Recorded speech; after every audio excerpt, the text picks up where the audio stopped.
Hello, we're here at the Shoe Healer, and we're just here to tell you about some new opening hours that we've got. We're just changing things around a little bit because Glen, the bugger, he retired, and Glen used to do Monday and Thursdays for us.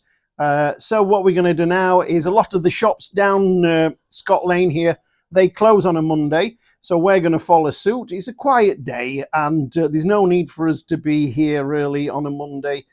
So we'll be shut on a Monday, and then we'll be shut again on the Thursday. So Mondays we can have a nice long weekend, can't we? Yeah.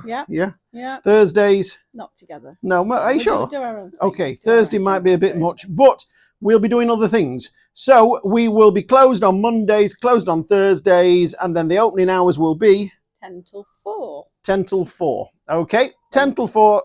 When we're open. When we're open. Okay, and we'll just see how things go. And yeah, great.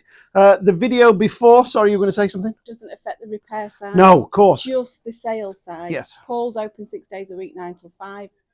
Just the sales side. Yep, just the sales side. And the video before was about our window getting put through again. That's our third window in about 12 or 18 months. Yeah. And, you know, we pay for these windows. The first window was £1,500. The second window was £600. The second window only lasted 5 or 6 weeks and got put through again. Yeah, it's tough. It's difficult on the high street. Just the support we've had and the comments we've had from people has been absolutely fabulous. It really has. And just thank you very much. Thank you very much for your support. It's good to know that people feel the pain, and it's so difficult on the high street at the moment, the way things are going. So thank you very much. Thank you.